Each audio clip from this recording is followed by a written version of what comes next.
Welcome everybody to the Gas Up, where we discuss business topics through the lens of pop culture.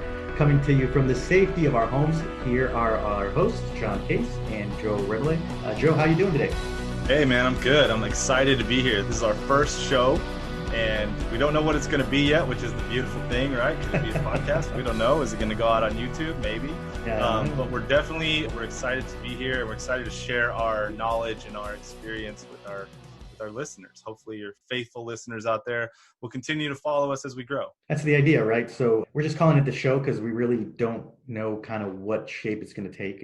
Well, we're calling it the Gas Up because we want to gas you up. We want to get you ready for your week. We want to get you thinking about business and entrepreneurship, but it is going to be the show for a while as we figure out what sort of mediums we want to kind of push out to. I think that's part of the excitement, right? We've had this idea kind of percolating, kind of sitting there. We've been going back and forth riffing on what it could be. And this is the first time where we're actually trying to execute, get it going and ultimately see what we can put together. And it's funny that we're starting here because it reminds me of a quote from George Washington Carver that states, start where you are with what you have, make something of it, and never be satisfied. And it actually kind of piggybacks off another quote, very, very similar actually, from Arthur Ashe, which says, start where you are, use what you have, do what you can. And so in our conversations earlier this week, as we were putting everything together, I thought of those two quotes because obviously we're kind of putting this together as we go along, right? As a matter of fact, you have your mic set up and running. I ordered mine. Yeah, there you go. You got the mic. I'm still using the headphones here. As I'm waiting for my mic to show up. We fear that your mic might have burned down in a Amazon warehouse fire. Nobody was hurt, but they did lose a lot of good merch. There were TVs, there were electronics. So one might suspect that your microphone, mine got out just in time, and yours might have got caught in the skirmish. Well, delivery date hasn't changed. So ideally, hopefully by next Friday, we're recording on a Sunday. Hopefully it'll be available. You guys will get to see the evolution of the show, right? Part of the quote of start with what you have, I think is so powerful because oftentimes we think we have to have everything perfect. We have to have everything laid out perfectly of what you're going to do before you get started. And the reality is in most of my ventures in life, regardless of whether it's in school, employment, even relationships, right? It's taking that first step, regardless of where you are, whether it's talking to the individual, getting the application, figuring out how to set, even us with this, right? How are we going to do this? What kind of medium are we going to utilize? Where is it going to go? But at the end of the day, if we don't have content, well, then it doesn't really matter, right? Yeah. So exactly. So part of the fun part and part of the challenges is really getting going. I think that's the hardest part.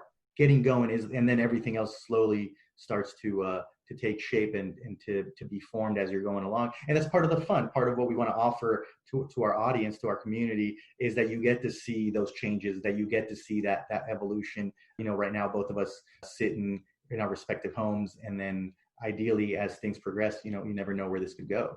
Yeah, we want to be in studio, right? That'd be great. That would be nice to have. If we could get back to that point, I'm sure everyone would like to do a lot of things right now, but we're kind of still waiting it out. One of the things that comes to mind when you told me about in pre-production, when you brought this idea of this quote from George Washington Carver and also Arthur Ashe's very similar quote, I actually did some research and I found another quote that I believe improves on it by Maya Angelou. And she said, do the best you can until you know better. And then when you know better, do better. And I think that's a great quote to not only kind of tie a bow on everything that we've just talked about, but also it kind of frames it in the times that we're in. There's a lot going on in the world right now, and we all know we can do better. And we're starting, we also can't deny that we know better now, where everything is obviously streamed and talked about, and there's a much faster medium for information. So now that we know better, we should do better. So I agree. I definitely like this quote for sure. I think it's one of those things where part of what humans like to see is progress. I think sometimes there's a level of frustration that sets in when you don't see things moving in the direction that you want. And so that progress is powerful. And as the quote kind of highlights, as you begin to know better, you begin to do better, you begin to learn more, you begin to incorporate more things, ideally, right? You begin to incorporate different things, different tactics, different ideas. And applying that to business, that's really kind of what you have to really be cognizant of. Most of the folks that I've talked to in a business setting, they pretty much say the same thing, which is, I just started doing it. I stopped thinking about, because sometimes you get caught up in this idea of going to the courses, reading the books, watching the videos, and you get into this. Have you ever heard of the term analysis paralysis? Yeah, Essentially, you try to get too many things lined up, and it just kind of cripples you. exactly. You just become step. overwhelmed. Exactly right. All of a sudden, you're like, oh, I'm looking at this, I'm looking at that, I'm analyzing this, I'm reading that. And then all of a sudden, all your time is spent on that, and you never execute on your idea, on your vision, on your goal, whatever that might be. And so, part of what you have to really think about, if you are thinking about maybe jetting out and starting your own business, for example, or even if you are currently employed but you're thinking about getting a promotion, right? Maybe switching departments, maybe going in a different direction. Really take inventory of what you have available. We really sometimes don't even understand how many resources we have at hand. We kind of focus on what we don't have as opposed to what we do have, and sort of changing that mentality as an entrepreneur, I think, is very powerful, because once you really start focusing on what you have available, what resources are there, all of a sudden different things begin to pop up and new opportunities are present that you might not have ever contemplated. Really, is there anything like that you've seen as you started to jet out and do things on your own?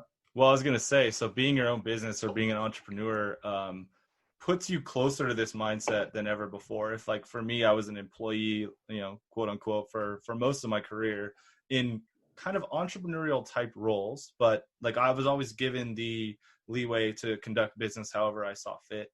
But I was an employee. I was getting a paycheck, whether or not I was successful, didn't matter. That money was still coming every week. So when I stepped out on my own, this mentality just has to kind of naturally be built into you, right? You kind of have to be willing to take that first step, regardless if everything's lined up for you, regardless if you think you're going to come off looking unprepared or unprofessional or late to the game. You just got to kind of get out there and see what type of businesses the market will have for you, and really just kind of push your brand forward and say, look, I'm out on my own now. I'm doing my own thing. And start with your network and kind of work your way out. Start with the people that are closest to you and work your way out to some of your other clients out there. So I think it resonates more with me now than ever before, for sure. Absolutely. And for example, it really spoke to me with this venture that you and I are putting together, right? It was one of those things that, as I've told you in the past, this isn't my first foray into this medium. I've tried on different occasions to maybe get a podcast going, to maybe start a show with either on my own or with other individuals. And the challenge has always been getting the ball rolling. I'm not going to lie. Right. Sometimes life starts to throw things your way and you begin to get a little sidetracked. You begin to get a little distracted. And the thing that you feel sort of uncomfortable in doing and stepping out of your comfort zone kind of falls by the wayside.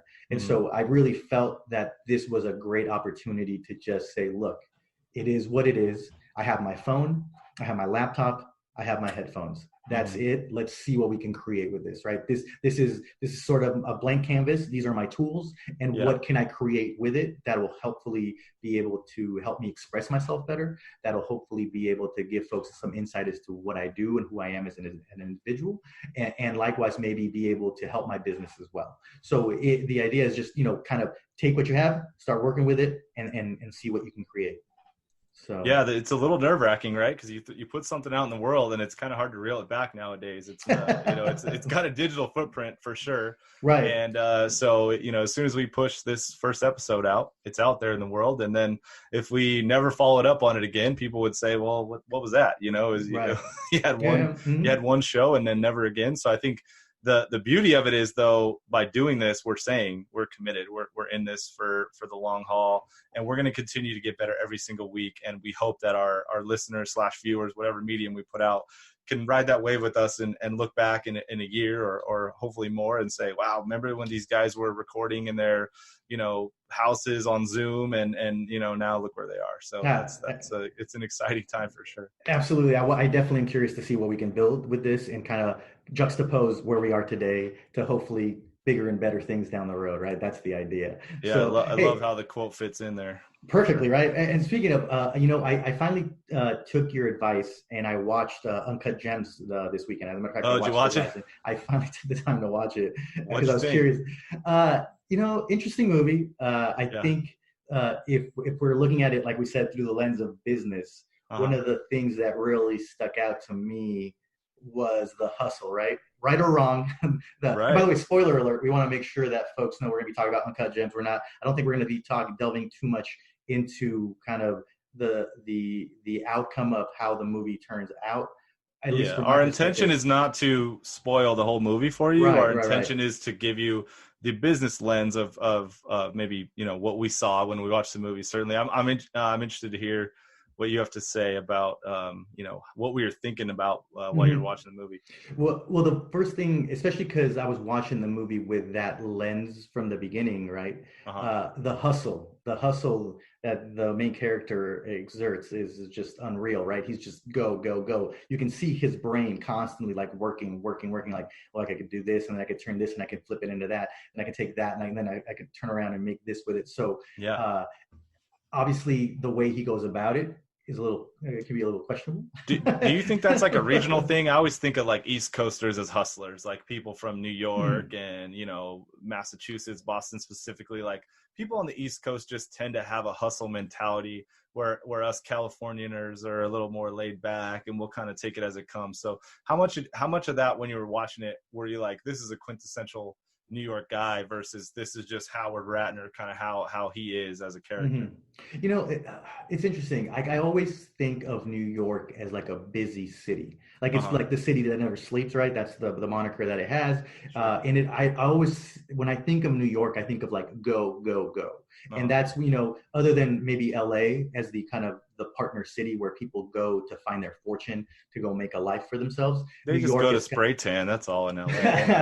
but New Not York is really. kind of like this beacon, right? Like Yeah. the city that you can go to if you can make it there, you can make it anywhere, right? As Oh, they're the just song gonna spit says. Jay-Z bars now. Yeah. So, but that really seems like it seems like a very serious city. Like it can definitely chew you up and spit you out if you're not ready for it.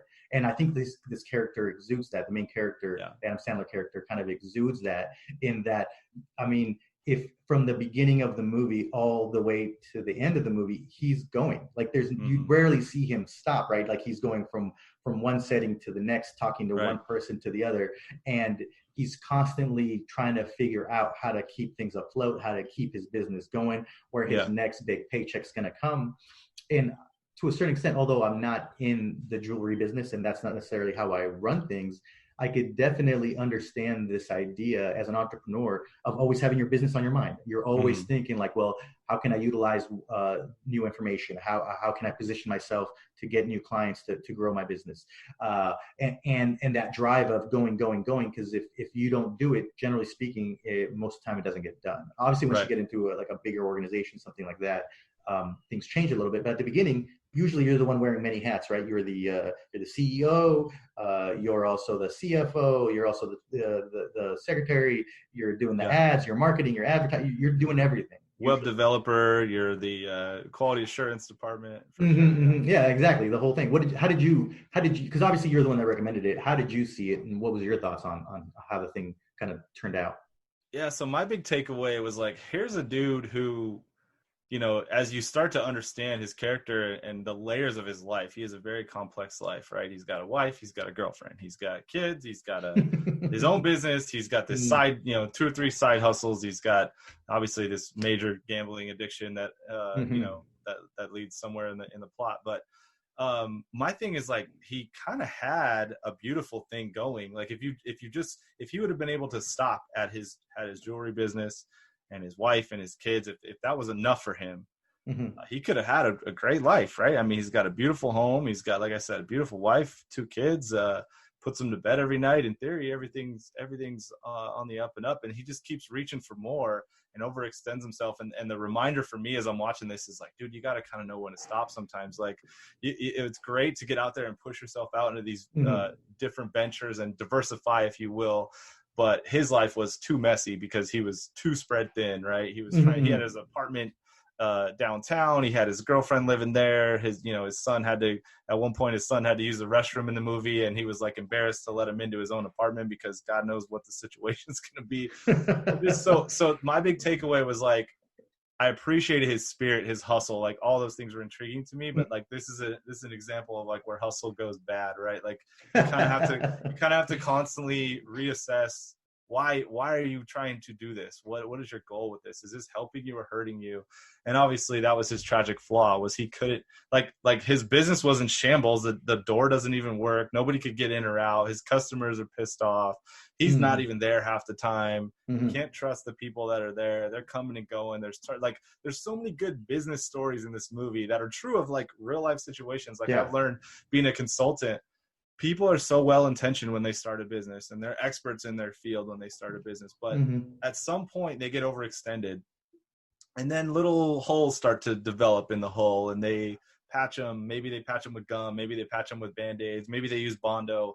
But eventually, over time, they need a third party to come in and kind of run alongside their business and start to fix those things in meaningful ways. And so that's kind of what struck me, is like, this dude just needs to stop and sit down and kind of reassess his life. And obviously he goes the other way with it. But I mean, it was a super cool movie for me to kind of just let develop. Like, I love how Sandler stepped outside of his comedic box, and he didn't do a movie with a bunch of his friends like he does every other time. Matter of fact, shout out to him for always, bringing his best buddies along for all of his productions. He's like the best friend ever, right? Like, who wouldn't want a friend like Adam Sandler, who lets his friends in on everything that he does, and obviously they're well paid for it.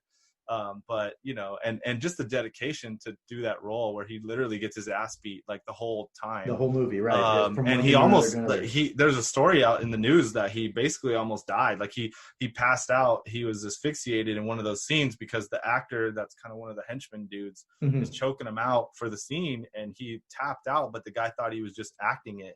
So he just kept choking him, and he almost passed out, or he did pass out. He was citing in the press that it was like a near-death experience. Like he kind of saw lights or whatever, which I don't know. I mean, obviously they're trying to hype up and get you to watch the movie, so that's why they're releasing articles like that.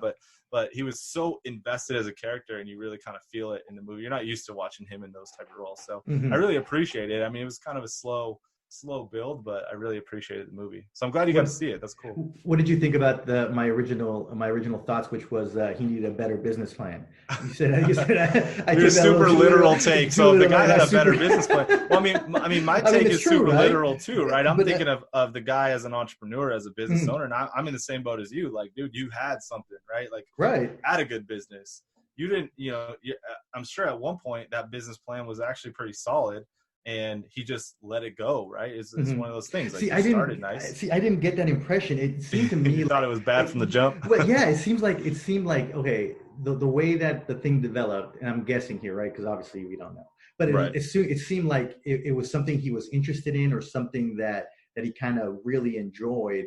And then he just kind of went in that direction with no real idea of. Did he just do it just to get KG type people in front of him? Like, was that his end game with that business? I think about that now. I'm like, maybe he just did that to pull to bring athletes famous people in. to bring famous people around him, not necessarily even to buy from him. That was secondary to the point. It was like, I want to be around these bright stars. Maybe that was obviously we're talking about hypothetical situation here. This isn't a real character. He's not playing a real person, but it feels real. It feels like it's definitely a situation that's out there, that there's somebody like that. and I do feel like if he had taken the time to really, like, for example, without spoiling too much, right? From the point where he believes he's going to get his big score, right? If he would have actually sat down and been like, okay, what do I need to do? I owe this person money. I owe that person money. I'm trying to flip this thing for, X amount of time. Right. If he actually does the proper steps of talking to the right people, finding the right value for what he's trying to sell, as opposed to kind of his made up value. Because if you think about it, the reality of what he's trying to sell versus and what in his mind it costs, what he thinks what the market will bear, right? Relative to what the reality ends up being, it's a big disparity, right? We're talking about, like, I think in his mind what he's trying to sell is like $1 million.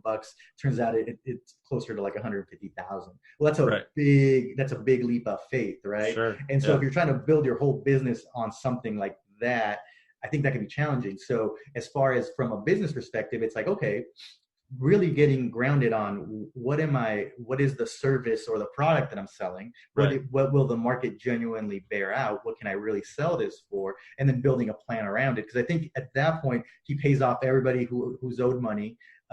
He maybe gets a little bit of profit for himself, and now he's sitting in a totally different situation, right? But instead, he's always looking for that next, like, oh, if I can flip it here, then I can definitely flip it on the next one. His tragic flaw comes to light, and his tragic flaw is, I don't want to make 20 grand on this thing. I want to take the next gamble. I want to, as soon as I bank 20 grand, I'm going to bet it, you know, and I'm going to bet it. I'm going to flip it. And I'm going to flip it. And so, like I said, you can definitely associate with that hustle mentality. But at the same time, it's like, dude, you gotta know when to walk away from the table. When you're up 10 times your money at the house at the casino, you know, you go like this, you wash your hands and you take your money and you get in the parking lot and get out of there. But not everyone plays the game like that. So I mean, I could appreciate somebody that's down to hustle all the way to the end. And I got one more for you too. When he's sitting in the office with KG. And they've done their transaction, right? I think I'm setting up the scene so that you know what I'm talking about. We haven't talked about this prior. He's sitting across from KG, and then KG flat out says, all right, man, tell me, how much did you pay for this? Right. And he starts kind of like hop stepping, like, yeah. And he's like, no, man, come on. Like, we already made the deal. I already gave you your money. How much did you pay for this? And he's like, well, you know, and I thought it was so funny because as a business person, you have to be able to sell your product or your service to your client, but you have to believe in it yourself, right? So in that instance, you could kind of tell that he was a little uncomfortable in like, as opposed to just being forthright and being like, look, man, I took the time to do the research to find out where I could get it from. I actually took the time to then turn around and figure out how do I physically get it from the other side of the world here. I took risks here. Those risks are worth some sort of monetary value. Totally, right? Totally. So it's kind of like, for example, it's like a show like this, right? We're the ones doing the work. We're the ones kind of figuring things out as we go along. If somebody down the road comes in and says, well, you know, what did you really do? How much is it worth? Well, then you have to sort of highlight, well, you know, we sat down together and thought of the ideas. We thought about the subject matter and topics we're going to discuss. We kicked around how we're going to go physically put in the show. All that has value. And part of the challenge is you have to demonstrate that value. And I think in that instance, he showed sort of part of the cracks in the veneer where it was hard for him to articulate that, say that, like, well, no, man, I did all of this work to get it here. And now that I'm here, I found a market, i.e. you, somebody who's willing to pay for it. And now I can, you know, maybe do it again or figure other things. And so that particular scene to me stuck out so much because we can go over how many times in my business somebody has said, well, why are you charging me this much? Right? Like as an attorney, why is my time as an attorney worth $250 an hour, for example? Right. Or as a real estate broker, when I'm charging maybe 1%, 2%, 3% commission to execute the sale, how do I earn that? What is it that I'm bringing to the table that makes me believe that my service is worth that? Yeah. And so that scene to me was just like, oh my God, that's the classic tale of like somebody being like, all right, man, what do you do? Why do you think this is worth this? And you're like, kind of backpedaling, not really. You know what this reminds me of is when I worked in hotels, right? So you charge whatever the advertised rate is, plus service charge, plus tax on the rate and the service charge. So a lot of people are going to ask you, well, what is the service charge? Why am I paying you an extra 24% on top of your advertised price? Oh, and then by the way, you're going to tax me 8.75% of that in the end. So really I'm paying more like 30-some%. And so that same question of like, well, what did you really pay for this? Like, you know, it kind of hit me from those days of trying to tell clients or quote unquote negotiate with clients on why there's a service charge on something that they're already paying market value for. Right. So it's like, you just kind of have to go into that conversation prepared for, there's like we used to say, you know, we overstaff our hotel and we overstaff every department in the hotel because we have to be the fastest on the scene. If you need extra towels, boom, they got to come running. If, you know, you like your bacon cooked a certain kind of way, we got to get it in here and do it. So because we're offering that level of service, all the kind of inherent labor pools have to increase, and therefore service charging, you know, is a thing. And so, I mean, there was a couple different ways we had to kind of navigate that. But as a consumer, I'm in the same boat. I'm like, I don't believe in your bullshit service charge. Like, I'm not paying 24 points plus tax on that. But as the employee, you got to stand there and have that difficult conversation. Right. And it's like, sometimes you don't even believe the words that are coming out of your mouth. So it's a difficult situation. Like he was like, well, how much did you pay for it? And he was like, well, I know what I paid for it, and I know that I'm trying to flip it and make money. Right. But so to your point, he was kind of like staggered. It's like he caught a punch in the nose and it didn't knock him Mm-hmm. out, but it kind of pushed him back, staggered him a little bit, and he kind of recovered from it. So speaking of recovery, California announced that it's opening we're in phase 3 on Friday. So we record the show on Sunday. It was announced on last Friday that next Friday we're going to open for phase 3. So this is the, in my opinion, phase 3 is like a more dangerous phase, let's say, because it's like hair salons and gyms and kind of places where people are in tattoo parlors, like basically parlors, massage parlors, things like that. Where right, close proximity, potentially bodily fluids being exchanged in some of these spaces, as gross as it sounds. So how you feeling about that, man? Is the timing right? Are we doing this right now? And also, how is it affecting your business? All right, so if I follow the timeline in my head, I think we got the first order here in California sometime in like mid-March, I think, right? Like we were early, right? We were like March 11, 12. Something like that. I distinctly remember the NBA being like, we're gonna put a freeze on everything, you know. Everyone remembers it through a sports lens, right? Like, oh man, I had tickets and I couldn't go. So, and I remember because I was watching TV. Like I had the computer out and I had the ESPN on, Rudy and all of a sudden it's like the game's not starting. And I'm like, what's going on? Thanks, Rudy, if you're listening. Right. Thanks. I know you're not, but kind of that moment is etched in stone, right? So I remember that being put to a stop, and then the other sports league kind of followed, the NHL, and baseball never even started, things like that. So and then there was the designation of essential, not essential, all that stuff. So my business definitely saw, especially on the home selling side, saw a slowdown as people took stock of what was happening. There was that run on toilet paper that I'm sure a lot of people remember. There was a run on certain foods. So, you'd go to the grocery store, you wouldn't find it. So there was all that kind of happening at the same time. That was very chaotic, and everybody's attention was focused on that. I had a couple of listings that we were working with, and we just didn't see too much action as a result of everyone's just kind of reeling. They didn't know. Yeah, totally. Well, it was so new, right? It was like you're seeing deaths pile up, like more infections, more death, more, and everybody's like, oh my God, what the heck is going on? So, but as things kind of calmed down a little bit into like mid-April and into May, things began to normalize a little bit.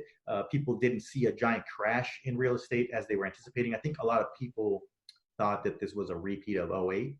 Yeah, like, I know the formula. We're gonna buy houses on the cheap now. So let's exactly. And the reality is that didn't happen. The lack of inventory and the cheap money have maintained prices fairly steady, kind of plateauing, not necessarily spiking, but definitely not dropping.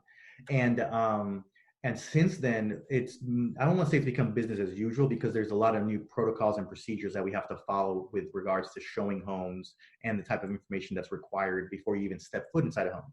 Sure. But as a business, the business kept moving. So now to your direct question, I think this is only going to help things, because at the end of the day, our economy only moves if people move, if people are working, if people are actively participating in that economy, right? It doesn't help us to have just people holding on to their money, because the reality is this thing is like a big wheel that needs to move. And once you take out a key cog of that, well, the thing doesn't work as efficiently as before. Right. Think of capitalism what you will. People need an ability to earn income to be able to fund their finances, right? Whatever financial obligations they have. Just give some security, right? I mean, it's like, what's going to happen next if we can't earn money? How do we forecast what the next 6 months, year? Like a home is a big purchase, so totally. It's not like buying a loaf of bread where you don't really have a emotional attachment to it, and it's a pretty cheap good. It's like okay, we have to be in the right position, and we have to know we're going to stay in that position. For what they say, home buying, especially if you're a first-time home buyer, like the first 2 years are the toughest, because you have to figure out what that footprint of expense looks like in your everyday life when you're not used to it. So I can only imagine if 50% of us are unclear about our economic circumstances, it's gonna definitely stop some movement where there would have been movement. And not just that too. Some folks had their time cut a little bit. Some folks were laid off completely. So there's still a lot of moving pieces here as far as what the ultimate outcome is going to be. But in the immediate future, I see it as kind of a good thing. You have to allow people the opportunity to earn a living. You have to allow folks the chance to go to work. But do And you think we're so, ready, like as a state? Do you think we're ready for this? Does this seem too early? Like I feel like we were told by the government fairly early on, like give it to California. They were kind of ahead of the curve, and I think yeah, that's why a lot of us are a lot healthier than maybe we would have been. But they told us to go inside. Like imagine this metaphor: go inside. It's raining, right? yeah. It's still raining. It's months later, but it's still raining. Still raining. Yeah, We're yeah. tired of being in the house, but now they tell us, oh, go ahead and go back out, and we're like, okay, cool. We would love to, but guess what? It's still raining. So, what what Well, changed? but I see it more like, okay, so make sure you bring your umbrella.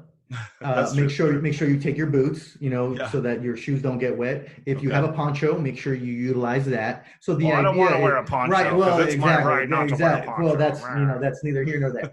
At the end of the day, is we have a better understanding of how this virus works, right? Not a great understanding, but a little bit better. Going back to our True. quote, when you know better, you do better, right? We And so know the idea slightly is better than we did in correct. March. So for example, like the handshakes are basically out. Right. People aren't shaking hands anymore. No more hugs, things like that. Especially, I mean, in a business setting, you usually see, you meet somebody at happy hour, you give somebody a hug, or you shake their hand, Hmm. something like that. It's a So business transaction in a way, a handshake, right? exactly. Yeah. So I think obviously that's now kind of, for the time being, we're going to put a pause to that. You have We're your elbow 6 feet, bumping, right? Or or are we people are doing the shoe shoe, bumping? like the What are shoe we doing? bumping. Yeah, you're doing all kinds of things.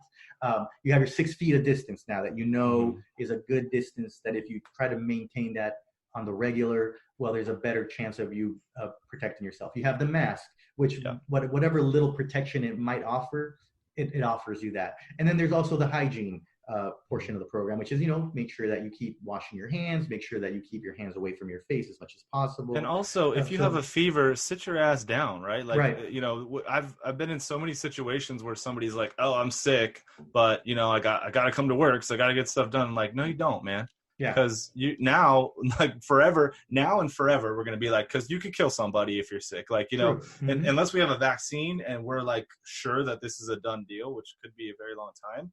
Like, no, just stay home, man. Like, it's really Mm-hmm. not worth it. Well, speaking of which, so I went out to a restaurant for the first time in a long time, in a couple months, Ooh, and yeah, right, scandalous. exciting, ooh, and but they took our temperature, which is kind of weird, right? Hey, You're not used to that you're being like, a what's your thing, temperature, right? bro? Yeah, so it's like, so I had Who to wear the scanned you? mask, inside the restaurant. They took our temperature before we went in. We had to wash our hands with like that little hand sanitizer, and then when we actually got to the table, they had actually made like these makeshift plexiglass enclosures. So Oh, that was a you went little, to like a hardcore that ass was like a place. little, yeah, that was a little, different.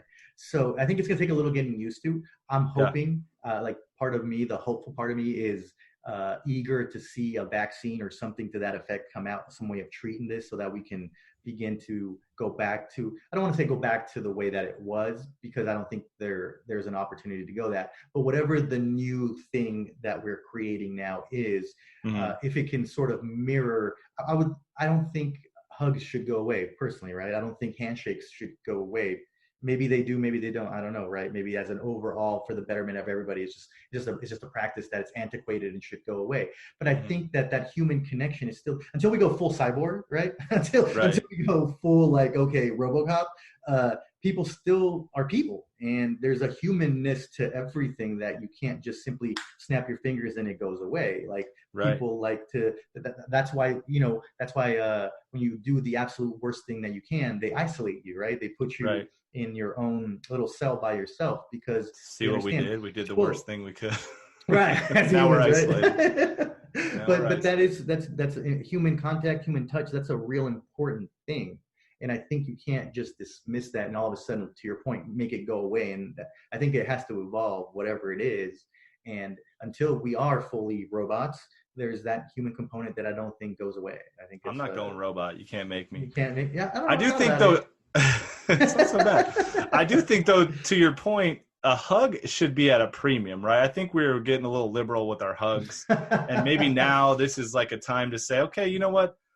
Let's hug when it's appropriate to hug, but we're not just Mhm. going, we're not just watering down the hug market with, gratuitous hugs. So I think handshakes will always be a thing because it's historical. There's been historical moments founded on handshakes. Mhm. And we could wash our hands. Hug is kind of a different level. You're getting near people's faces and all that, but I've shaken some hands recently, and you just go wash your hands or you put hands. I actually had a buddy pull up to my house with a bottle of hand sanitizer in one hand, and he was like, squirt, squirt. And then we shook hands. It was like a drive-by handshake. It was kind of intense. I was like, wow, you're very prepared for this moment. I have a question though, with regards to your business, for example, like your business was severely affected by this, right? You're in the live event space. So it's like no concerts, like for example, like, right before this all hit in February, a group of friends of ours, we went and saw a comedy show, like, so no comedy shows, no concerts, no movies, no nothing where we congregate as a group. And I think people are missing that a lot. How do you see your space adapting to sort of the new regulations with regards to phase 3? And do you see your business all of a sudden being able to gain some normalcy, or is it something where until we have a vaccine, it's just not on the cards?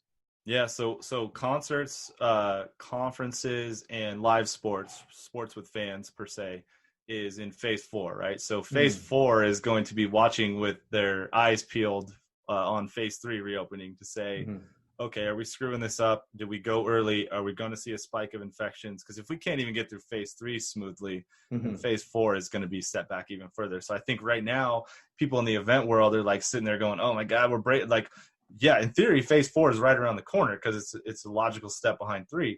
But, I think we got to see how phase 3 goes as a nation, right? There's only a couple states out there that are into their phase 3, if you will. And, they're doing okay right now. We haven't seen any massive issues, some minor ones. But as far as the event business goes, I started my business like a month before, I really pushed off like a month before the pandemic. And in that month, it was more of a proof of concept. It was more of a business planning. I wasn't even really approaching clients about it, just kind of talking to people and saying, I'm offering this service, small business consulting, sales development. I could work on project management for you, make your operation efficient, increase sales, bring profit to the bottom line. That's kind of my strength within the industry. And everyone was like, well, we got this COVID thing going on right now. Let's see what happens there. But nothing was shut down yet, right? So then fast forward a month, basically everything stops immediately in mid-March, and companies are laying off 85% of their workers. And I'm just in this situation where I'm like, I don't think this is going to be back for a while. I still have a lot of loyalty and a lot of faith in the event business. I think they'll be back and better than ever, probably sooner than we even think. And I'll talk in a little bit about how things are evolving and kind of what the plan is to stand that back up when phase 4 reopens. But I kind of had to pivot and take on some clients, and I actually worked on some organic relationships with clients that aren't in the event industry. And I said, you know what, I can do the same thing for an automotive shop, or I can do the same thing for a company in the energy space, which is technically deemed quote unquote essential. Not, I hate using that phrase, but I mean, right. it's what we use. One of the blessed companies that is allowed to operate during the COVID times is kind of the long form of saying an essential business, but because they're contractors, they can work, right? You wreck your car, you need it fixed, so auto shops are open. Exactly. If the power in your house goes out, you need a backup generator, or you need an electrician, so those type of companies are open. So I kind of approached my network of business owners and entrepreneurs, and I said, I am an event consultant, but events are not really moving right now, and certainly no one wants to invest in building their business when they don't even know if their business is going to survive tomorrow. Is it viable? Right, exactly. Right. It's like, can we even weather this storm? Do we have enough cash flow or capital or resources to get to November or later before this thing turns back on? We still don't know the answer to that. Some of the companies still don't know the answer to that. So long story short, I had to diversify out, which I believe will help my business greatly in the end, because now I have testimonials from several different industries that said, hey, Joe really came in and he helped us stand up this vertical, this sales program that we really wanted to do, but we didn't have time to do. He came in and he created it. He created a script. He actually showed that there's hundreds of thousands of dollars out there to be spent, and he locked in the first series of clients, and then he taught us how to perform it. Or he came in and automated some process that was very costly for us. So what I've learned about myself is it really doesn't matter what industry I go in, which is a huge tool for me to use later. But I really want to get back to working with my event partners. And so we're seeing some traction now where people are planning massive drive-in festivals are becoming a thing. It's kind of sweeping through the Midwest and out to California now. Obviously, some of these companies have picked up and kind of evolved anyway. Like they went from a staging company to a temporary hospital testing center company where they're like from the ground up, instead of building a festival like Coachella, right? That's like everyone knows Coachella. It's basically a polo field. It's an open space that these companies all come in and they create a massive festival, and it has, worldwide recognition. Those type of companies are like, well, we don't have any of those to produce, so let's go stand up a hospital in the middle of a parking lot, or let's go build a hand wash station in the middle of a metropolitan area. So a lot of companies in the staging and in the kind of lighting trust business have pivoted wisely to accommodate for those kind of necessary things that we all need right now. And then others are just kind of hanging out and staying put and laying people off, waiting and for things to get just kind of waiting for things to get going. And I can't judge them either, because, they're trying to protect their families, and, there's absolutely no cash flow in the business. A huge problem, and I've helped some clients with this, is people aren't paying their bills either. So if you had a festival last year right. and they still owe you, and they were like, oh, we're going to pay you when we have the next one. Well, guess what? That cash Uncut Gems style, like, hey, no, I got to flip this. Exactly. I'm going to pawn the ring, and then I'm going to gamble the money, and then if I win, I'm going to pay you. Oh, man, there's no sports. So wait, I got to find something else to bet on in order to get you your money to pay you back. So they're, and some of these companies don't have the best contracts. It's just the nature of it, right? They're production specialists. They're not lawyers. They're not finance people. So they have kind of, their contracts aren't bulletproof. And so that's another service I offer. But I've been able to help a few of them recover from positions where people owed them a ton of money. And then it's like, well, are you going to negotiate this down to something? Are you going to hold them to it? Are you going to leverage it against something next year? Get in those situations where people, it's another one of those difficult conversations. Not everyone wants to have that conversation. It's a tough world to navigate. I'm totally comfortable walking into those rooms and throwing the cards out on the table and saying, look, we have a bad situation. We could certainly do better. Let's get to a point where we can agree on something. So a lot going on in and around the event space, but certainly there's companies are having to shut down. Companies are having to defer an entire year of revenue into next year. Like hotels is another industry that I serve and that I've worked in, and they got hammered. 90%. Are you gonna tell me you work with Carnival as well, cruise lines too? every business that got. Are you in the airline? Like any business that got? I had 7 jobs when I was 12 years old. 7 jobs. Let me ask you a question real quick in with regards to on the personal side. So, sure. How do you feel when you head out into the public and you have to put on your poncho and your boots and the hat and all that? And it's still raining. Yeah, and it's still raining. Like, do you feel comfortable heading out? Like for me, still the one place that I'm kind of like is the grocery store. The grocery store is kind of like. Right, it's like the most dangerous place we go. It's the like grocery store or like Walmart, Lowe's, those type of places Target, that have always been open, by the way. Deemed essential, always been open. Yeah. To me, still, those are the most dangerous. I think those are more dangerous than a restaurant, to be honest. Because restaurants are adhering to the spacing, right? They have all these protocols, like you said. You got to go through the ringer just to eat out. Just to get seated. It's funny though, because it's all based on region, right? So I'm helping clients. I go all the way up to LA. I got a client in Burbank, all the way down to Carlsbad, and you just see different protocols everywhere you go. So in Temecula, people are wearing masks, but they're not necessarily distancing. Just by nature, right? In LA, everyone's like bulletproof strict because they have a lot of cases. And I heard that they have, and it's layered, like the county, the city, and then the state. Yeah. So if you're in LA County and you're thinking, well, I'm going to visit a client, like you better bring a mask, a backup mask, gloves, like you better be ready to actual ponchos, like you better have your stuff ready to go. Your PPE is ready to go, right? Right, but it's just different, right? Everyone like San Diego, they're more laid back, especially North County, they don't have a ton of cases out there, so you're seeing kind of like same thing. They're a little bit more lax, like Temecula. But do I feel safe? Yeah, I mean, I have a son at home that's special needs, so we're kind of in that. He's not necessarily immunocompromised, but we don't need him getting COVID, or we don't need him being sick at all on top of the other issues. So I'm very careful in general as a parent. So like for me and my wife, this is kind of like a this is a little bit of a dream as far as from the germaphobe side of, like, if you're a germaphobe right now, you're winning, right? Because you're like, this is everything I always wanted. I never wanted people to shake hands with me. Right.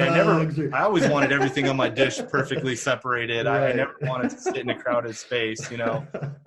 So, and that's kind of the way we already were a little bit because of our son, but obviously you don't want to be disrespectful. Like if you're doing the tough part is like, if you're doing a deal with a big client and you're just meeting them for the first time, in the back of your mind, there's this social anxiety of like, well, what are we going to do when we get to that point where we have a deal? Because typically we would shake hands, we would kind of codify the deal somehow physically, and you're That's just not on the table anymore. And you're like, I don't know if he or she wants to shake hands. I don't know if this is what are the protocols of the person sitting across from me. So that's something that we're going to be playing with for a long time, and it does increase people's social anxiety of like, not only how do I feel about this, because some people are like laissez-faire, like let's just go out and hug and kiss and lick each other's faces or whatever they're doing. but other people are like very anxious and you know, in their bubble, and maybe they were like that already, and this is just like an even bigger reason to be that way. Yeah. So it's hard. That's the hard part, right? Is like, where do I stand? Where does the other person stand? How do we kind of like go in and softly, and are we doing this? Like, I don't know. It's going to be a tough thing for a while, trying to figure that out. For sure. Have you been out to a restaurant or anything like that lately? Yeah, we try to support. So we've been ordering from local businesses that we enjoy. Like we got our top 5 kind of written up on the board, and we've been trying to keep, you know, at least once every week or 2, we'll order from them. But now that things are starting to reopen, I think we've eaten out probably like 2 or 3 times. Same, just businesses that we really want to keep open. And because we love them, right? Not selfishly, we want to keep them open, right? And I'd say it's been nice. I mean, like I said, we went up to Lake Arrowhead for a visit to a business that we like there, and everything was nice. It was separated perfectly. Everyone working was wearing masks, so like I said, you feel safe when you're dining out. But like I said before, I feel like the most dangerous place, like when the toilet paper and paper towel, you know, run was happening and people were in line around the corner at Sam's Club and Costco, it was like, this is more dangerous than half of the businesses that were quote unquote shut down by the government or by the governor. You know, I don't see why we can't go to a bookstore and buy a book, but we can stand in this line crammed in like sardines and eventually go into a store where we're banging off each other a little bit. But my question to you, because I know that like this is a delicate topic, but like I'm not going to ask you to choose one that's personal to you, but what's your favorite COVID conspiracy theory? And you don't have to hitch your wagon to it, but I'm just curious to see. My favorite COVID conspiracy? Yeah, like even if it's insane, right? Just like what conspiracy theories have you heard that you just like want to laugh at? Well, I mean, the whole thing, right? The whole gamut of like, it's a hoax, it's not real. More people get killed by the flu than by COVID. You know, at the end of the day, here's the thing. I see everybody's reaction to it because it was a new thing. Mm-hmm. And we don't really, like, number one, it's super contagious. Nobody can deny that, right? The fact that there's so many cases worldwide, it's kind of, you can't really go contra to that statement that it's highly contagious. Now, as to how many people it kills and who it predominantly kind of latches onto and takes down, that's kind of up for debate. So I don't even want to get into that. But the idea is that there is something out there. It's literally killing people, and we don't know what it is. So from the government perspective, I can definitely see why they took the steps that they did. I personally would have liked a much more robust, unified attack to this, right? The federal approach. Yeah, exactly. Yeah. Like, hey guys, as a country, we're facing this challenge, and as a result of that, we're going to tackle it as a country. And I feel that there was a little bit of lack of leadership there from the very, very top. Because all of a sudden it's like, well, you guys are on your own, deal with it. And then all of a sudden we had the situation where states are competing with each other. You remember the big ventilator run, you know, that's all you heard about on the ventilators. We need more ventilators. You think that there were people out, you know, out doing laps around the hospital with what do you do? You make pencil sharpeners? Well, now you're making ventilators. Now you're making ventilators. We need them. Exactly. What the hell does that have to do with pencil sharpeners? Yeah, so it's one of those things where I think it was something that caught people a little off guard, even though we had heard about it and had seen what was happening on the other side of the world. There was a lot of folks who felt like it could never get here, and it could never have the kind of effect that it did. But now having sort of understanding a little bit more about it, I think there comes a time when we can't just be scared of it anymore, and we have to just, be as cautious as we can, take the necessary precautions to protect ourselves, and slowly begin to reincorporate ourselves into some kind of normalness. I also don't think that being cooped up in your home in fear is a good thing either, right? It's not good for your mental health. It's definitely not good for your finances. And so I think it added on a level and a layer of anxiety there that really has affected some folks. I can definitely see down the road people having PTSD from everything going on right now, as with regards to especially the medical condition and the healthcare concern there as a result of COVID, because it's a very serious thing. It has definitely killed a lot of people. And by the way, we're not even halfway through the year. I don't know like what the total tally is going to be. It's going to be a big number by the time it's all said and done. Like, it's one of those things where even as we're, like you said, we're opening up and things are starting to become more normal, the fact remains that there's still up to like 110,000 folks that have passed away up to this point. And this really kind of ramped up in March. So, and it's not going away. It's not although the news has been sort of hijacked by other things going on in the world. The reality is COVID's still around. It's still a real thing. And so now as to the conspiracy, I've heard everything from deep state wanted to start the new world order. And this was a great way to get everybody to hunker down and to bring the economy of the world to a stop and be able to introduce new parameters and this and that. So obviously my my conspiracy antenna is up. But at the end of the day, I really do think this is more of a kind of every now and then something new pops up and it scares the crap out of us. And not having a real plan as to how to go about things, this haphazard thing was put together. And I think at this point, there's more of a general consensus of, okay, this is how we deal with it. This is what we suggest as a precautionary measure to take. And ultimately you are, as an individual, need to take some personal responsibility and do what's best for you. So what about you? Do you subscribe to any particular conspiracy? Bigfoot set this out for everybody. Well, the 5G, the 5G towers. The 5G's a good. Okay, I have heard the 5G one as well. Started the meltdown, and then they turned the towers off, and then everyone was fine again. Now, the hard part for me is like, you go through emotions with these things where you're angry, where you're content, where you're gonna ride a wave of emotions as this pandemic comes through. And when I get angry or upset about it, I don't know who I'm supposed to be angry or upset about. There's really no target. So, and also I feel like judging people, no matter who they are, is difficult right now, because you're like, there's no baseline for this. There's no precedence in which to plan. Obviously the government let us down in a variety of ways. And if they're willing to own that, then I'm willing to say, it's okay. Like, what else can I do but move on? But the hard part is like, when you get to that angry stage, like, what do I do with that? Do I try to compartmentalize it? Do I blow it off some other way? Who am I even mad at? Like, who could have prevented this from getting as bad as it is? So I think that's the tricky part, is like, maybe conspiracies are cathartic for people, because they can kind of put it in, well, it's the 5G towers fault, or it's China's fault, or whatever. Like, and so you go down those rabbit holes to kind of just get it off your chest and put it in a neat little box. But there's no neat little box to put it in. It's just it's everywhere, and nobody knew what the hell they were doing, and they, for the most part, probably still don't know what the hell they're doing. But at least we have some sort of plan now as to how to go into the next phase. And then maybe in the fall, guess what, we're gonna sit the bench again for a couple months. I don't know. But I'm excited. Well, I'm excited, man. I like, again, going back to what we talked about, I see progress. People get frustrated when they don't see progress, when they don't understand why things are the way that they are. And so the fact that we are moving into a phase 3 gives me hope that, to your point, down the road is phase 4. And hopefully beyond that, normalcy, or whatever that new normal is, whatever the reality of what's on the other side of this. But I like the fact that we're moving in that direction. I definitely like the fact that people have now greater ability to be able to go out and work if they so choose. It's their decision, right? If they have the opportunity and the ability to go out there and work, then it's up to them to make that decision for themselves. But at least they have the choice. I definitely did.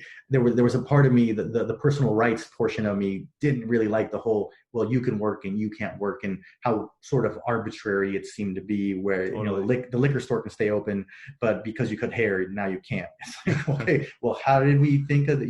So not getting into the weeds on that, I appreciate the fact that now, several months in, we're looking toward an endpoint, and I'm eager to see how that develops. I'm definitely excited to go back to the beaches. I was just at the beach last week, and that was awesome. Being out there, being able to hang out with the family and do that. I'm eager to be able to go back to restaurants and hang out with people. I'm eager for that first real happy hour, not a Zoom happy hour, but like an actual. Oh God, please, no more Zoom happy hours. Like an actual, real, legitimate. You're in a place and you're hanging out with people and you're having drinks, things like that. Very excited about that. So hopefully things continue to move forward in that direction. We don't see a terrible spike or something like that forces us to kind of take a step back. Right. Don't screw it up, people. Yeah, wear your poncho. Don't screw this up. Well, but it's a phase 4.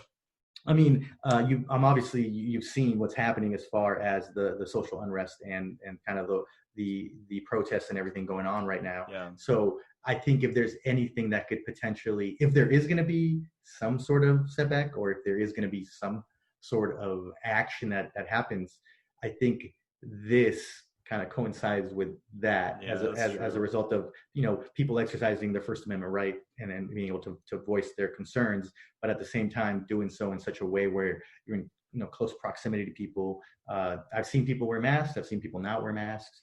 Once again, depends on the jurisdiction and personal beliefs. Right. Yeah, exactly. And I think the movement. So, I mean, in order to switch topics, we'd be remiss not to bring up what's going on in the world right now from a holistic approach. And on our first show, nonetheless, I think it's only right that we kind of talk about Black Lives Matter, talk about the protests that are going on. And it's just such a crazy time to be a human being, right? It's just.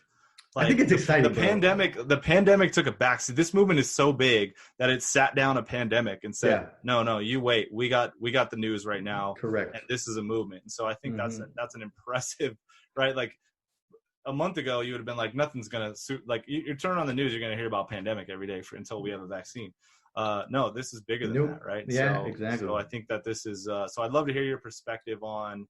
I know you had some issues in your neighborhood where protests got a little wild and everything kind of had to be, I guess locked down again, or curfews needed to be put in place. Certainly in my area, we've had some issues as well. But just wanted to get your perspective on this. Like, what are you thinking about? How do you navigate this? Friends and family, kind of key me into what's going on in your world from this lens. So yes. So as far as like my own personal perspective, I think the actual triggering event, obviously the death of Mr. Floyd, was awful, right? At some point, depending on when folks are watching this, whether it's right now or in the future, that video was very hard to watch. I don't know if you watched it. I tried not to watch it. I watched a little bit of it, but I couldn't really force myself to watch the whole thing. Right. And that trigger event, awful as it is, I think lit the powder keg of a lot of things that were sort of rumbling and growing beneath the surface. And that is that there are some legitimate concerns with our criminal justice system, with the way we police ourselves, with the social structures that we've created here in this country. And this is a perfect opportunity where the mirror is being held back up to us and saying, well, you know what? We don't like how things are, but it's up to us to initiate that change, and it's up to us to begin to move things in the direction that we think is best for everybody. Goes back to your quote, right? Yeah. Well, when you know better, you do better, right? You need to, and at this point, I think we do know better. And, we should. I mean, we're seeing it on video every single day. So. I mean, but I think back, I think back to the very first time anything like this pops into my head was back in like 91, I want to say 91, 92, with Rodney King incident. Yeah. Los Angeles being the kind of the epicenter for that one, and the riots and everything that followed beyond after that. And I still, even today, watching that video, how we can determine as a people that the police activity, even back then, 30 something years ago, right, or close to it, was okay. baffles me. I think there is something there, regardless of what the numbers say as far as how many folks pass away as a result of the police and whatever color you happen to be when that takes place. I think we could. I think at least there's a group, a very loud group in the population saying, "Hey, we have to at the very least look into this. We have to see where this is coming from because you can't have the phone has been a great equalizer, and so you can't have video after video. Well, after as soon as the video cameras after got video. good, right? As soon as we had HD in our pocket, this is where, people have been saying things forever and trying to bring awareness to these topics. And it's like the, I hate to bring it up, but it's like the Ray Rice video. Like when you hear about domestic abuse, it's one thing and you can kind of make it go away if you want to compartmentalize it. But when you see it, like to hear about it, it's like, okay, he hit his wife, it happens every day. But then when you see it on camera and it's so violent and it's so in your face, you're like, okay, that changed. Now it's a story that can pick up steam in the media. Yeah. But more than that, it hits a human instinct of like, this is wrong.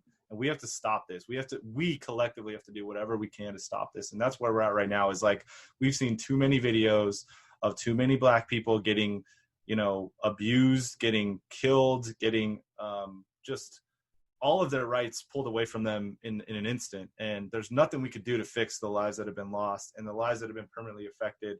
So we have to all collectively do something right now to make sure this doesn't happen repeatedly more often. Right.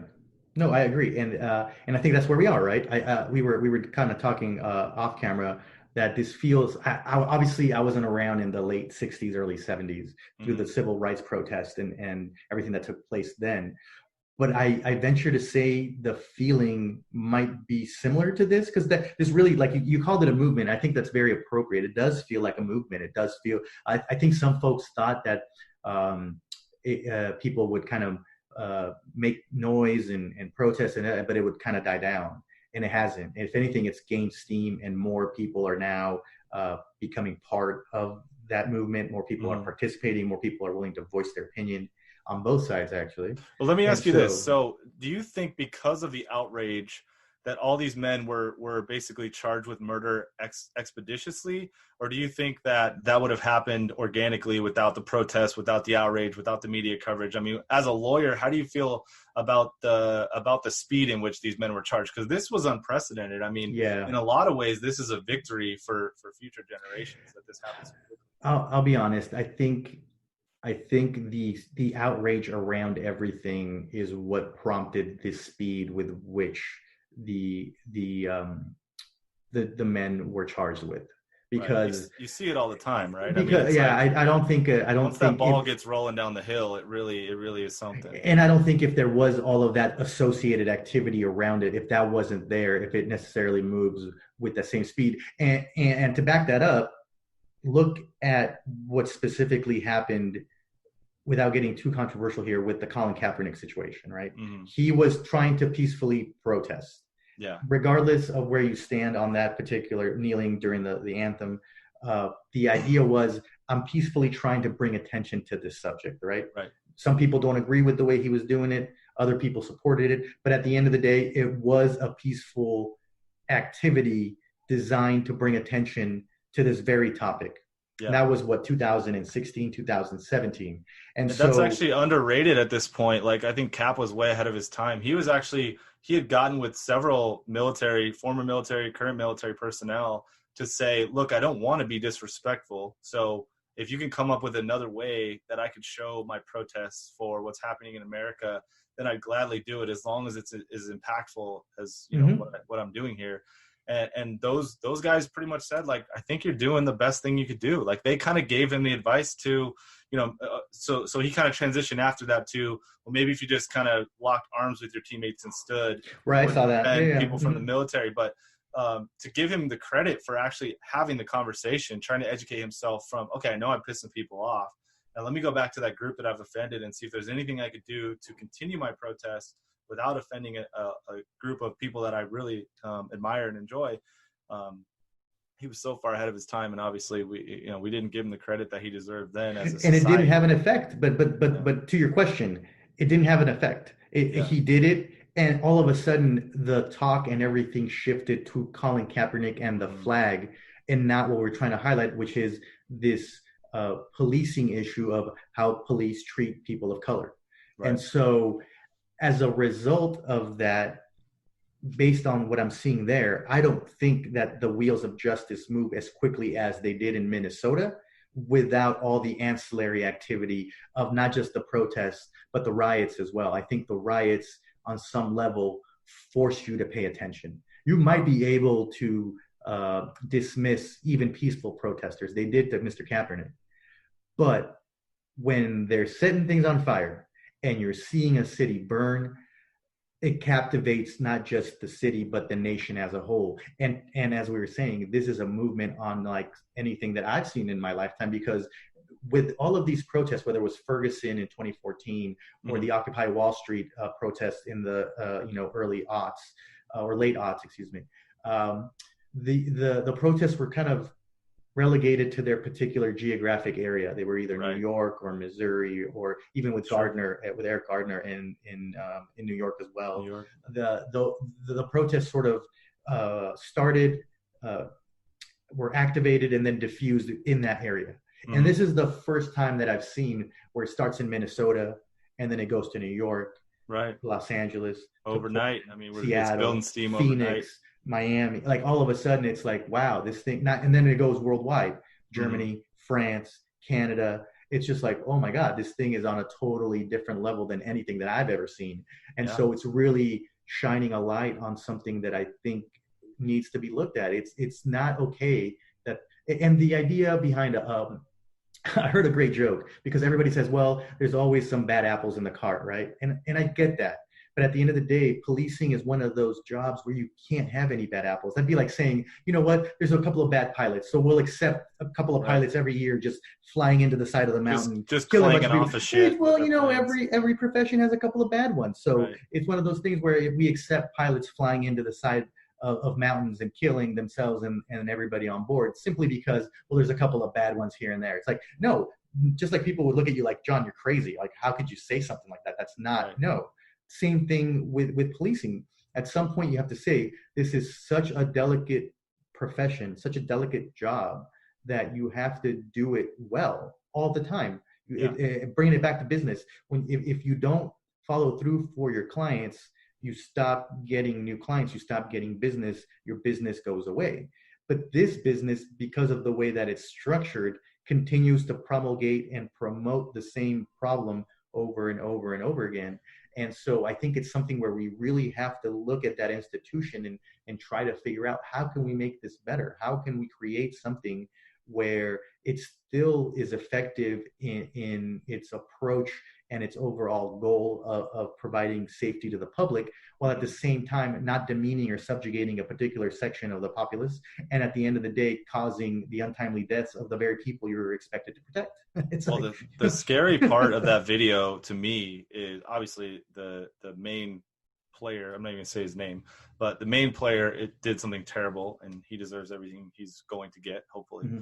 But it's the other three people that are police officers that scare me the most, because either this guy has so much power over them that they can stand by and literally watch this man take a life, mm-hmm. or they've been conditioned to just go with, you know, like whatever the group go with does, the flow, right? Whatever the thing you is, protect us because we're us, and it's us against them. And I think that's the scary part, is like, that's a systematic problem. If this man by himself kills somebody in the street, you could say, there's a bad apple. We found him. We addressed it. He's a murderer. He's going away. Obviously, he loses his job in the process. But there's four people. Like, and they're from different ethnic backgrounds too. It's not four white men, right? No. It's there's a mix there. So that's really the scary part to me, is that they stood around and watched this guy do this, and some of them even contributed to the holding down of the victim, George Floyd. So, man, what I struggle with, honestly, and I talk to a lot of my black friends about this, is like,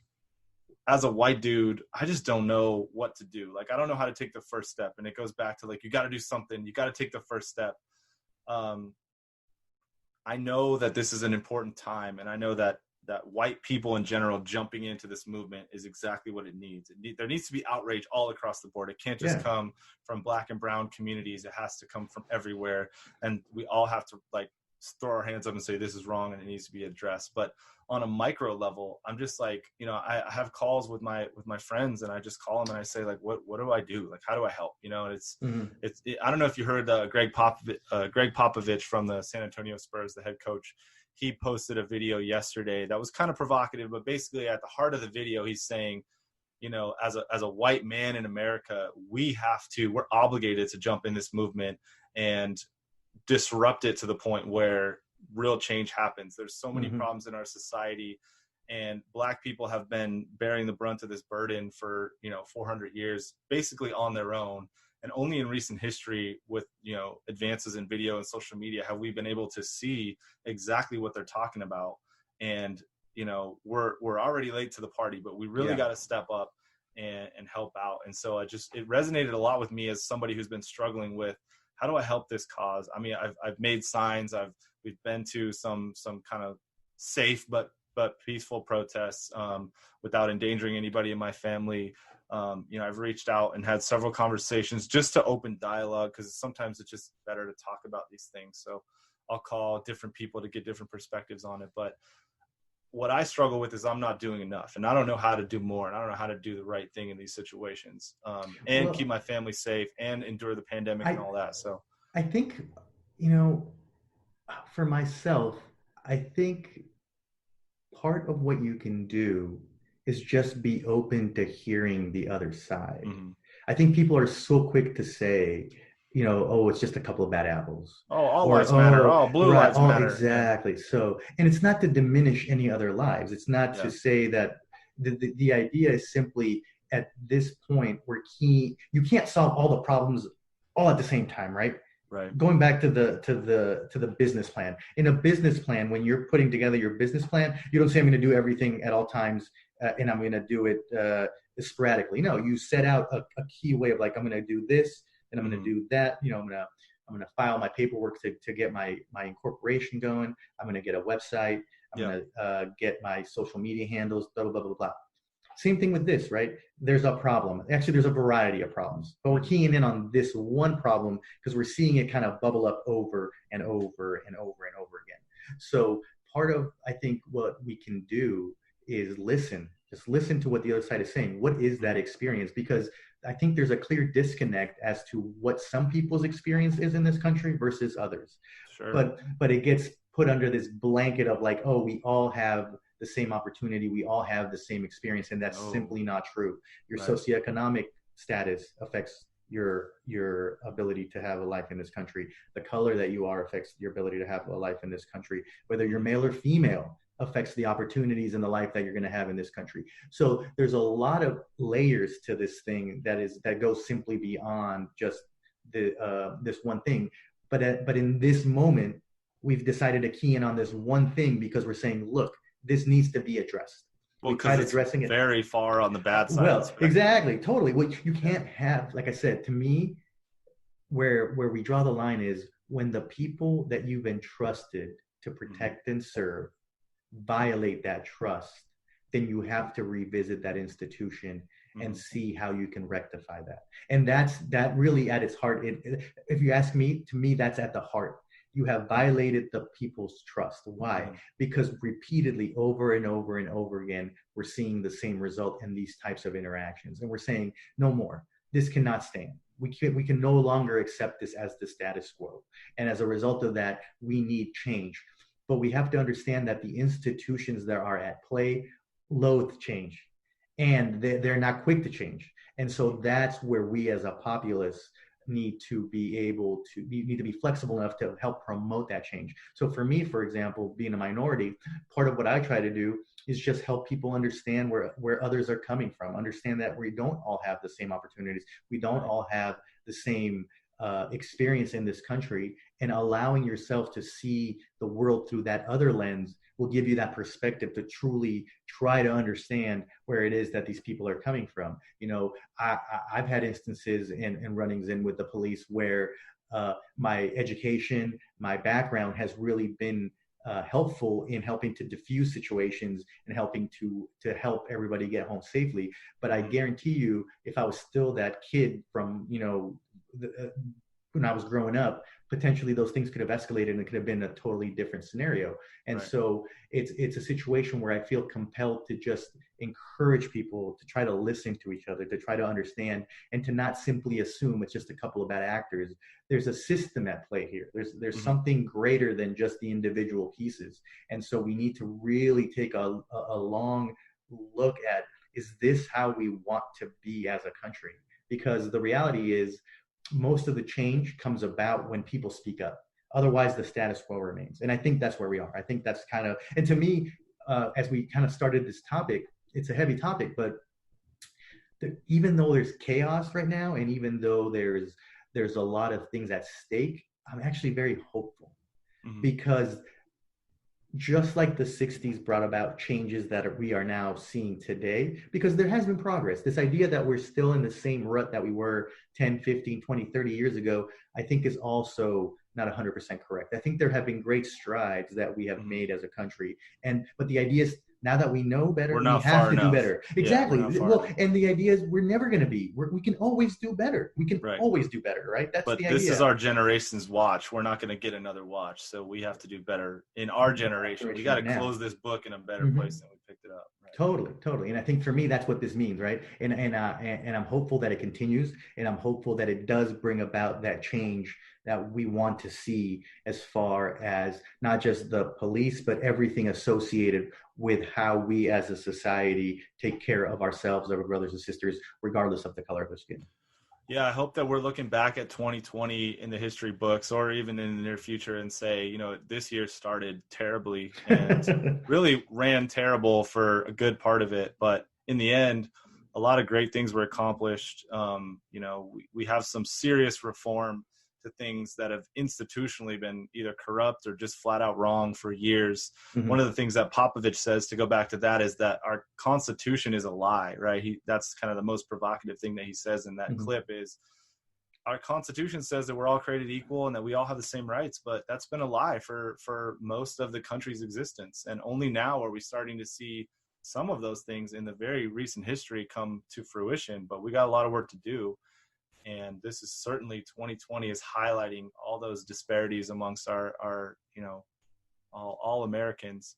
And it's showing us that if we were resting on our laurels before, we can't. We gotta re-up and re-energize, and that's why we're the gas up, man, because we're gassing everyone up on trying to fix this. I love it. Lots of hope, man. Like I said, I'm hopeful. I'm hopeful that 2020, like you said, we look back and we're like, man, that was a shit show. But at the same time, a lot of good came out of it. All of a sudden, there was all the seeds of change are being planted now, and hopefully we get to reap those rewards in the years to come. Yeah, hopefully it makes sense, right? It kind of, we come full circle and we realize, like, we went through all this because we needed to, for these reasons. This is what we have to gain from this situation. So really, really cool show, man. I'm so excited to cover these topics. Putting in the books, baby. With business as the undertone to a lot of kind of pop culture, what's going on. We talked about everything. We talked about sports. We talked about movies. We talked about the protests.